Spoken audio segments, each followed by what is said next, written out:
Bonjour et bienvenue dans votre hebdo de la semaine. Retour sur l'actualité vendéenne du lundi 22 juillet au vendredi 26 juillet. Vous l'avez remarqué, ce mois de juillet 2024 était moins ensoleillé et plus pluvieux que la moyenne. Et cela a un impact sur le tourisme. Le bilan est mitigé, surtout le Grand Ouest. Tim Bastard nous a dressé cette semaine un premier bilan de la fréquentation en Vendée. Du côté de l'hôtellerie de plein air et de la restauration, certains acteurs du tourisme parlent d'une baisse allant de 20 à 30%.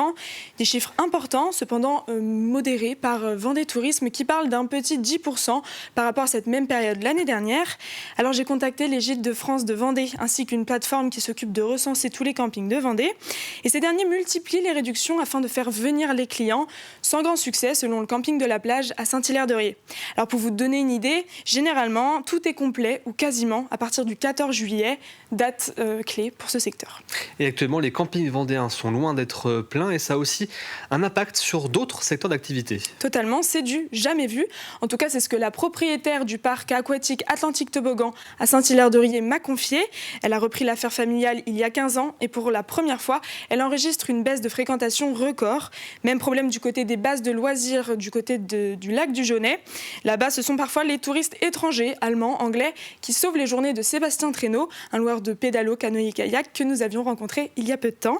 Les Français sont plus frileux et semblent aussi moins sortir sur l'île-Dieu où les loueurs de vélos parlent d'une saison qui a commencé tardivement et qui peine à décoller.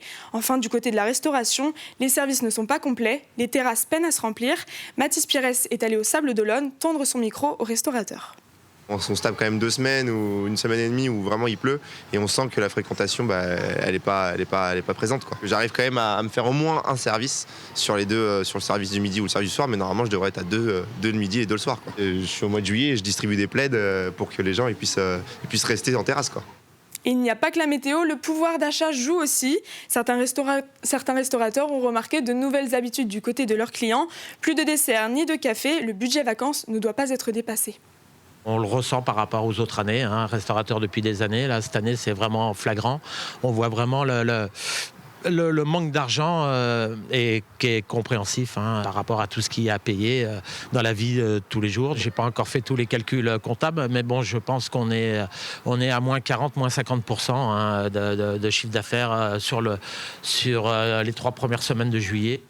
Alors Tim, est-ce qu'une éclaircie est enfin à prévoir en Vendée ? Eh bien, on l'espère. Ce qui est sûr, c'est que certains campings de Vendée se disent déjà complets pour le mois d'août. Les acteurs du tourisme misent aujourd'hui aussi sur une belle arrière-saison. Une arrière-saison qui va d'ailleurs se prolonger jusqu'à début novembre. On le rappelle, grâce au Vendée Globe. Et l'été est souvent synonyme de fête et d'excès et cela peut avoir des conséquences sur la route. L'association de prévention routière va donc à votre rencontre cet été sur les plages avec des ateliers pour rappeler les risques et les bons comportements à adopter. Une opération a récemment été menée sur la grande plage au Sable d'Olonne. Les Français déclarent boire plus d'alcool durant la période estivale et surtout il y a à peu près 35% des Français qui estiment que pendant l'été, même s'ils savent qu'ils ont trop bu, ils prennent quand même la voiture et on sait que ça représente à peu près un tiers des morts sur la route et des accidents. Sur les Pays de la Loire par exemple, c'est vrai que la Vendée n'est pas forcément le bon élève et contrairement à ce que beaucoup de Vendéens pensent, c'est pas forcément les touristes qui ont les accidents, c'est souvent des gens qui sont locaux et qui font juste moins attention à cette période de l'année ou même tout le reste de l'année sur les trajets domicile-travail ou des trajets plutôt connus. Les soldes d'été ont pris fin mardi soir. Nous avons dressé le bilan cette semaine et il est plutôt mitigé. Entre les grandes enseignes et les indépendants, le constat n'est pas le même. Si chez les premiers, il y a de la satisfaction, chez les seconds, c'est la douche froide malgré des ventes en progression de près de 6 points à l'échelle nationale. Alors les soldes ont-elles toujours le vent en poupe ? Réponse à Chaland avec Mathis Pires. Des sacs remplis, pourtant les soldes sont bien terminés. Certains attendent la dernière minute, voire même la fin des promotions pour acheter. Je viens de profiter d'un petit haul là en solde. J'en ai fait hier un petit peu et aujourd'hui c'était pas terminé donc du coup j'ai fait un petit peu de solde. C'est quand même un bon moyen d'avoir des prix réduits donc oui quand même faire les soldes c'est primordial quoi. D'autres ne pensent même pas au magasin et préfèrent Internet. Pour être honnête, c'est pas mon truc, il y a toujours plein de monde, ça se bouscule, je trouve jamais ce que je veux. Il y a pas souvent ma taille non plus, donc pour être honnête, je privilégie Internet. Me déplacer en ville juste pour faire les magasins, non.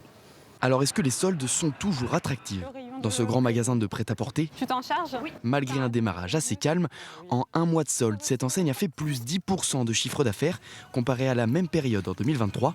Signe de promotion très attractive ici. On est très satisfait du résultat, on a pu déstocker comme on souhaitait et faire plaisir aux clients. Une satisfaction qui ne se partage pas partout. Dans le centre de Chaland, cette boutique peine à trouver des clients. Il n'y a pas de passage, il n'y a personne. C'est très triste. À Chaland. À Chaland. Alors ce qui n'a pas été vendu pendant les soldes part dans d'autres points de vente. En fait, ça, c'est les vêtements qui sont encore en promotion, des vêtements d'été qui partent sur la côte où ils ont plus de chances d'être vendus qu'à Chaland. Mais la gérante garde espoir et compte bien sur le beau temps des prochains jours pour écouler ses stocks qui s'empilent. Depuis 6 mois, l'agglomération de La Roche-sur-Yon tente de rendre obligatoire le compostage pour limiter les déchets dans les poubelles noires. Durant le premier semestre 2024, 1000 foyers ont été équipés de composteurs et des bacs de compostage en libre service viennent d'être installés dans certains quartiers de la ville. Il s'agit pour le moment d'une expérimentation. Notre objectif était d'équiper 7000 foyers supplémentaires sur les 3 prochaines années, 2300 environ sur cette année. Au bout de 6 mois, on a déjà équipé 1000 foyers. On projette d'en équiper 1300 dans la fin de l'année. Ça, c'est la première étape. Il y avait donc le composteur individuel pour les foyers particuliers.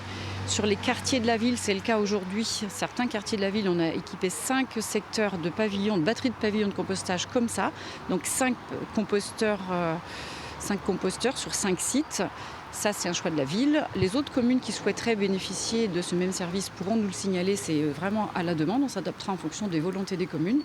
Sauver des poules de l'abattoir. L'idée n'est pas nouvelle, mais elle est très judicieuse. Une entreprise s'est spécialisée dans ce sauvetage. Poules pour tous permet aux particuliers d'acheter des poules réformées. Ces poules pondeuses évitent ainsi l'abattoir et vont pouvoir finir leur vie dans une famille en donnant quelques œufs. L'une de ces opérations était organisée à Faleron dans une exploitation et Grégoire de Châtillon était sur place.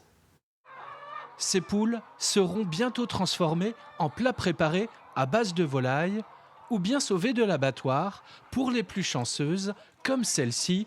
Voilà une bonne occasion d'offrir à ces poules réformées un environnement serein où elles pourront enfin s'épanouir en oubliant le stress vécu pendant les 18 premiers mois de leur vie. Alors aujourd'hui on est à Faleron parce qu'on a un partenaire qui est éleveur et qui doit malheureusement qui arrive au bout de son année de ponte et qui doit faire partir ses volailles à l'abattoir. Et comme on est partenaire, il préfère qu'on prenne en charge une partie de son élevage et qu'on trouve des familles pour qu'elle continue de pondre pendant 3 ans. Ça va pas être une poule de compétition qui va vous faire un œuf par jour. Elle va réduire son taux de ponte, mais elle va tourner à 5 œufs par semaine et puis vers la fin de sa vie, vers ses 4 ans, elle sera à 3 œufs par semaine. En effet, à 18 mois, ces poules rousses ont de beaux jours de ponte devant elles. C'est vraiment la dernière minute parce que là, c'est pour mon fils. Il a un étang et autour, il a un coq et le coq, il n'a pas de femme. J'avais l'envie d'acheter des poules et puis on a du terrain pour pouvoir les mettre en liberté et voilà, celles que j'ai actuellement, elles ne pondent plus. On va pouvoir sauver 10 poules qui vont être contentes de se balader dans les vignes. 5 €, c'est le prix de la poule pondeuse et il y en a 30 000 à sauver de l'abattoir. 2500 poulettes ont déjà été réservées. C'est pour ça que j'ai fait appel à Thomas pour pas qu'elle parte justement et qu'il y en ait une majorité qui puisse aller chez des particuliers. Avant d'adopter une poule, vérifiez si vous êtes dans une zone exposée au risque de la grippe aviaire. Renseignez-vous sur les règles sanitaires qui peuvent s'imposer. Le but est évidemment de ne pas étendre ces genres de maladies. Donc finalement, il faut que les élevages, quand vous récupérez que c'est du petit élevage domestique, il faut que ce soit un élevage qui soit claustré quand même. C'est vraiment ce qu'il y a de mieux, avec un filet par-dessus.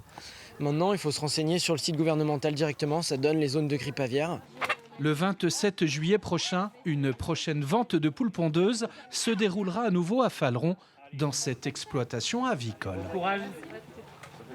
Leur objectif était d'atteindre Paris pour la cérémonie d'ouverture des Jeux Olympiques. Et objectif atteint pour 6 patients diabétiques du CHD de La Roche-sur-Yon. Ils sont partis en début de semaine en vélo, un périple de 460 km pour prouver que malgré la maladie, la pratique du sport est possible. Ils étaient accompagnés par une diététicienne, un médecin et un éducateur sportif. Et nous les avions rencontrés lors du départ. Ça prend un peu aux tripes quand même. On a tous très mal dormi cette nuit. Voilà, on est un petit peu inquiet, normal, mais on est aussi super content de pouvoir faire ça ensemble et bien encadré grâce aux équipes du CHD. Au début que j'étais diabétique, j'aurais jamais pensé faire un tel exploit. Enfin, voilà. On vient tous d'univers différents, de milieux sociaux différents, on a tous un métier différent. Et voilà, c'est ce qui fait la grande richesse aussi de cet événement. On n'est pas habitués tous à faire du vélo, donc on s'est entraîné pour. Donc on espère aller au bout, mais ça ne va pas être simple. La première étape, je crois que c'est la plus grosse étape, 94 km avec beaucoup de dénivelé. Donc ça va être compliqué parce que l'étape passe par Saint-Michel-Mont-Mercure. Donc ceux qui connaissent Saint-Michel-Mont-Mercure, c'est pas tout plat. C'était l'événement du week-end dernier. Poupée des Rails, la soirée déjantée du festival de poupées, fêtait ses 10 ans, ce qui veut dire forcément fête d'anniversaire détonnante. Alizé, les L5, Fatal Bazooka ou encore la compagnie créole ont fait bouger les 33 000 festivaliers présents, tous déguisés car c'est la consigne de la soirée. Une soirée justement où chacun peut lâcher prise. En 10 ans, 150 artistes et plus de 175 000 festivaliers auront participé à Poupée des Rails.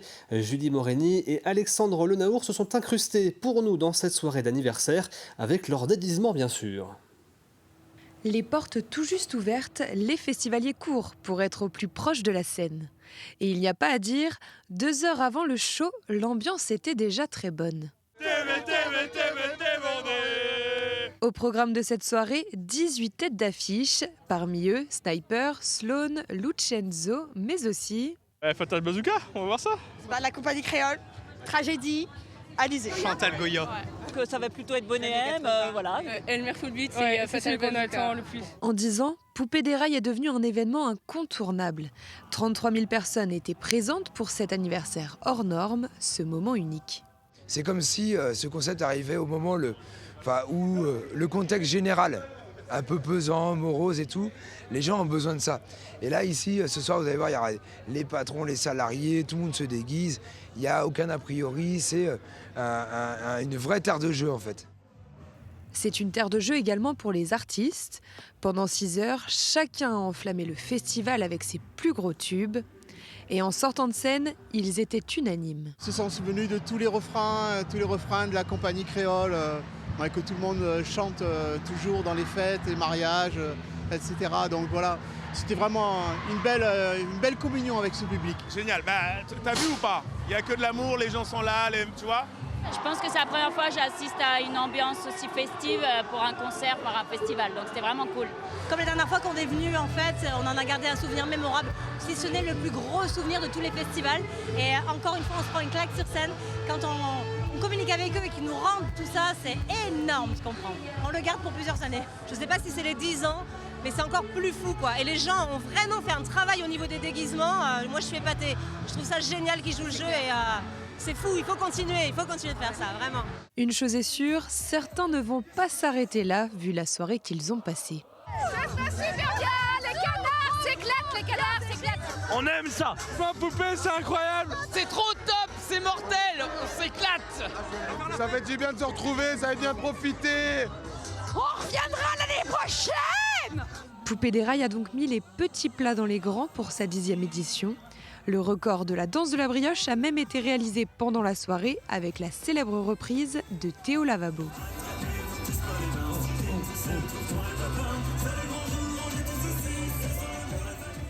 Et encore une belle édition de Poupée des Rails. Et d'ailleurs, le Festival de Poupées a annoncé qu'ils allaient pousser les murs de leur théâtre de verdure pour donner plus d'espace au public. Réaménagement aussi prévu pour les loges, les espaces bénévoles ou encore les espaces de restauration pour plus de confort. Le chantier devrait prendre fin pour l'édition 2025. C'est la fin de cet hebdo. Merci de l'avoir suivi. Vous pouvez bien sûr retrouver l'intégralité de nos reportages sur le site tvvendée.fr dans la rubrique Actu. L'actualité Vendée qui revient dès lundi à 12h30 avec le journal. Je vous souhaite de passer d'ici là un très bon week-end sur TV Vendée, bien évidemment.